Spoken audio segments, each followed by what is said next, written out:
औज़ुबिल्लाहिमिनश्शैतानिर्रजीम बिस्मिल्लाहिर्रहमानिर्रहीम। आज हम पढ़ेंगे एंडोप्लाज्मिक रेटिकुलम के बारे में।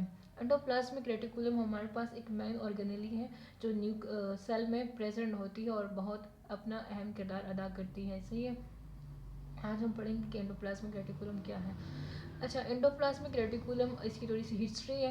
एंडोप्लाज्मिक रेटिकुलम को डिस्कवर किया था गार्नियर ने, लेकिन इसका जो नेम था वो पोर्टर ने 1945 में एंडोप्लाज्मिक, इसको डिस्कवर गार्नियर ने किया था लेकिन पोर्टर ने इसको एंडोप्लाज्मिक रेटिकुलम का नाम दिया गया था।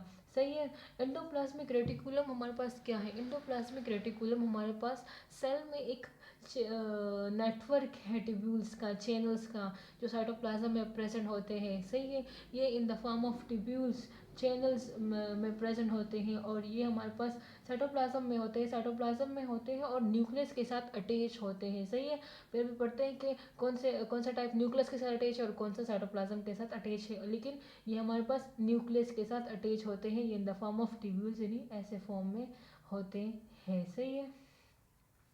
अच्छा, ओरिजिनेट कहाँ से हुआ था? हमारे पास एंडोप्लाज्मिक रेटिकुलम कहाँ से इवॉल्व हुए हैं?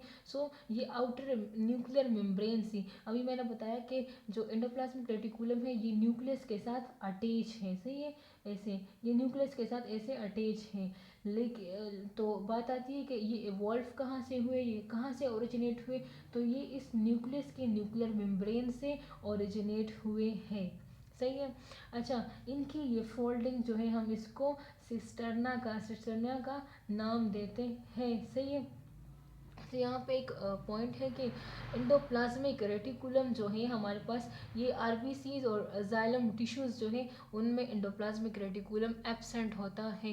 ये एज अ बेसिक पॉइंट था बुक में, तो मैंने आपको बताया कि टेस्ट के लिहाज से टेस्ट में पूछा जा सकता है कि विच आरबीसीज मतलब एंडोप्लाज्मिक रेटिकुलम किस में मिसिंग होता है, तो आरबीसीज में मिसिंग है, जाइलम टिश्यूज में मिसिंग है। अब एंडोप्लाज्मिक रेटिकुलम के हमारे पास दो टाइप्स हैं, rough endoplasmic reticulum, smooth endoplasmic reticulum. Rough अगर हम पढ़ते हैं तो हमारे माइंड में आता है कि इट्स मीन रफ होता है, स्मूथ नहीं है। लाइक ये पेज है, ये हमारे पास स्मूथ है, लेकिन अगर इस पर मैं थोड़े दाने डाल दूँ तो ये ग्रेनुलर हो जाएगा, ये इसमें ग्रेन्यूल्स जैसे, तो ये रफ हो जाएगा। सही है। तो इस तरह हमारे पास एंडोप्लाज्मिक रेटिकुलम जो है, एंडोप्लाज्मिक रेटिकुलम के हमारे पास मतलब पूरा एंडोप्लाज्मिक रेटिकुलम, फिर हमने इसको दो पार्ट्स बनाए हैं। पहला पार्ट जो है वो rough endoplasmic reticulum. Rough endoplasmic reticulum जो है वो हमारे पास न्यूक्लियर मेम्ब्रेन से एवॉल्व हुआ है, यानी ये रफ एंडोप्लाज्मिक रेटिकुलम जो होता है ये हमारे पास न्यूक्लियस के साथ अटैच होता है। ये याद रखें कि रफ एंडोप्लाज्मिक रेटिकुलम ये हमारे पास न्यूक्लियस के साथ अटैच है। तो ये न्यूक्लियस के साथ अटैच है तो ऑब्वियसली ये न्यूक्लियर मेम्ब्रेन से एवॉल्व हुआ है। सही है। अच्छा, ये ग्रेन्यूल्स इसमें प्रेजेंट होते हैं। इसी तरह स्मूथ एंडोप्लाज्मिक रेटिकुलम कहा जाता है कि स्मूथ एंडोप्लाज्मिक रेटिकुलम वो रफ एंडोप्लाज्मिक रेटिकुलम के साथ अटैच होता है। इट्स मीन कि ये smooth endoplasmic reticulum rough endoplasmic reticulum से एवॉल्व हुआ है, ओरिजिनेट हुआ है। ये मैं खुद से नहीं बता रही, ये मैंने बुक में रीड किया है तो ही आपको बता रही हूँ। सही है। स्मूथ एंडोप्लाज्मिक रेटिकुलम ये हमारे पास नॉन ग्रेनुलर होता है, इट्स मीन कि इस पर कोई ग्रेन्यूल्स नहीं होते, ये बिल्कुल स्मूथ होता है। सही है। अच्छा, क्यों स्मूथ होता है और ये रफ़ क्यों होता है? ये रफ़ इस वजह से होता है कि इस पर राइबोसोम्स अटैच होते हैं। राइबोसोम्स हमारे पास स्मॉल एंटिटी है लेकिन ऑर्गेनेली है हमारे पास, और ये रफ एंडोप्लाज्म। फिर राइबोसोम्स की बहुत टाइप्स है, वो हम बाद में पढ़ेंगे कि फ्री राइबोसोम्स भी, अटैच राइबोसोम्स में ही जो राइबोसोम्स एंडोप्लाज्मिक रेटिकुलम के साथ अटैच होते हैं वो अटैच राइबोसोम्स कहलाते हैं। ये राइबोसोम जो है रफ एंडोप्लाज्मिक रेटिकुलम के साथ अटैच होते हैं। सही है। और स्मूथ एंडोप्लाज्मिक रेटिकुलम के साथ अटैच नहीं होते, तो इसी वजह से इसको स्मूथ एंडोप्लाज्मिक रेटिकुलम कहा जाता है।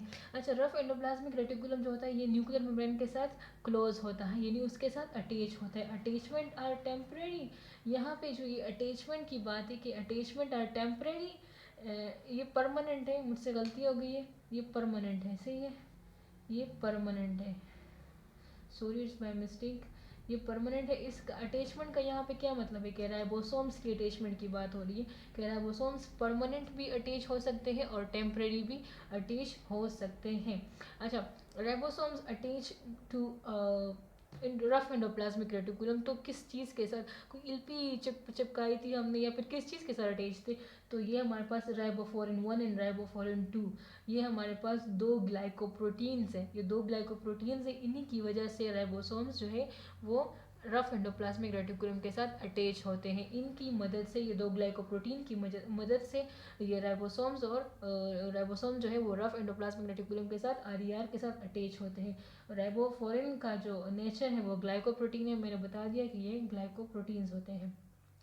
अच्छा, रफ एंडोप्लाज्मिक रेटिकुलम का एक ही फंक्शन है और बहुत मेन फंक्शन है, वो ये कि प्रोटीन सिंथेसिस। बात आती है कि प्रोटीन सिंथेसिस कैसे करते हैं, तो आप याद रखिए कि राइबोसोम जो है उसे हम कहते हैं फैक्ट्री ऑफ प्रोटीन्स, यानी प्रोटीन की फैक्ट्री। तो अगर राइबोसोम्स रफ एंडोप्लाज्मिक रेटिकुलम के साथ अटैच है तो इट्स मीन वो प्रोटीन सिंथेसिस करेंगे, वो प्रोटीन बनाने में अपना किरदार अदा करेंगे, सही है। सो जो रफ एंडोप्लाज्मिक रेटिकुलम है वो हमारे पास प्रोटीन सिंथेसिस करता है। जो स्मूथ एंडोप्लाज्मिक रेटिकुलम है वो क्लोज टू सेल मेम्ब्रेन, वो सेल मेम्ब्रेन के साथ क्लोज होता है, सही है। सेल मेम्ब्रेन के साथ मतलब वो न्यूक्लियस से फार अवे होता है और सेल मेम्ब्रेन के साथ नियर होता है, क्लोज होता है। फंक्शन इसका नेक्स्ट पेज पे पढ़ते हैं, इसका फंक्शन बहुत ज़्यादा है, इसी वजह से मैंने दूसरा पेज यूज़ किया है। अच्छा, फंक्शन इसका क्या है, फंक्शन ये मसल्स कॉन्ट्रैक्शन में मदद देता है। मसल कॉन्ट्रैक्शन में कैसे मदद देता है, क्योंकि हमारे पास जो एसईआर है वो कैल्शियम को स्टोर करता है, सही है। और कैल्शियम जो है वो हमारे पास मसल कॉन्ट्रैक्शन में अहम रोल प्ले करता है, सही है। तो ये कैल्शियम की स्टोरेज करता है, तो ऑब्वियसली ये डायरेक्टली मसल कॉन्ट्रैक्शन में हेल्प करेगा। एसईआर जो है वो हमारे पास detoxify the harmful drugs. For example, अगर आपने कोई ड्रग्स खा लिए, सही है, आपने कोई आपने कोई जहर खा लिया है ना, अपने टॉक्सिक चीज़ खा लिए और आप जो है अब अलाइव रहें, आपको कुछ भी नहीं हो, it's mean that in your body in your cell SER will be more. आपके सेल्स के अंदर जो एसईआर की क्वांटिटी है वो बहुत ज़्यादा है, इसी वजह से आपको कुछ भी नहीं हुआ। अच्छा, ये इसके एग्जांपल आती है कि ड्रग्स जो है वो लिवर पे ज़्यादा मतलब असर करते हैं ड्रग्स। तो अगर आपके लिवर में एसईआर बहुत ज़्यादा है तो इट्स मीन इनका वो कुछ भी नहीं हो सकता, आप बिल्कुल सेफ रहेंगे। अगर आपके ये कुछ की बॉडी में एसईआर ज़्यादा होता है तो वो ड्रग्स के मुकाबले में या टॉक्सिक चीज़ों के मुकाबले में उनकी बॉडी बहुत अहम रोल प्ले कर सकती है, उन्हें कुछ भी नहीं हो सकता। ये डिटॉक्सिफाई द हार्मफुल ड्रग्स। अच्छा, इसका दूसरा जो फंक्शन है वो लिपिड सिंथेसिस है, सही है। लिपिड सिंथेसिस करता है इन द फॉर्म किस फॉर्म में करता है, लाइक इसने हार्मोन को सिंथेसाइज किया और उन हार्मोन्स को सिंथेसाइज किया जो लिपिड इन नेचर है। स्टेरॉइड्स हार्मोन जो है जिसमें हमारे पास एंड्रोजन हार्मोन्स आते हैं, कोर्टिसोल हार्मोन आते हैं, ये हमारे पास जो है स्टेरॉइड हार्मोन्स है, ये लिपिड इन नेचर होते हैं, सही है। तो ये लिपिड को सिंथेसाइज करता है। अच्छा, it play important role in the transport of material within the cell. अच्छा, ये इम्पोर्टेंट रोल प्ले करते हैं transport of material within the cell. कैसे, ऐसे कि ये हमारे पास स्मूथ एंडोप्लाज्मिक रेटिकुलम है, इनसे अगर न्यूक्लियस से कोई मैसेज आया या फिर कोई मैसेज आया कि आपने अपने सेल में ये काम करना है, सही है, तो ये उससे अपने लिए वेजल्स बना देगा, इससे वेजल्स सिक्रीट होते हैं वही मैसेज को लेके। और ये जो इस वेजल में जो मैसेज होता है या जो चीज़ होती है वो न्यूक्लियस से आती है, so it act as a transport, तो मटेरियल को ट्रांसपोर्ट करने में ये अहम रोल प्ले करता है, सही है। It involve in the transmission of impulse, जो इम्पल्स की ट्रांसमिशन है उसमें भी ये अहम किरदार अपना अदा करता है, रोल प्ले करता है, इम्पल्स की ट्रांसमिशन करता है। अच्छा, provide mechanical support to the cell, ये सेल को मैकेनिकल सपोर्ट प्रोवाइड करने में भी हेल्प करता है। यहाँ पे एंडोप्लाज्मिक रेटिकुलम का थोड़ा सा डायग्राम है वो देखते हैं। फॉर एग्जांपल, ये सेल है पूरा, ये हमारे पास सेल है, सही है। इस सेल में ये हमारे पास न्यूक्लियस है, सही है, सही है, ये हमारे पास न्यूक्लियस है, ये न्यूक्लियस का न्यूक्लियर मेम्ब्रेन है।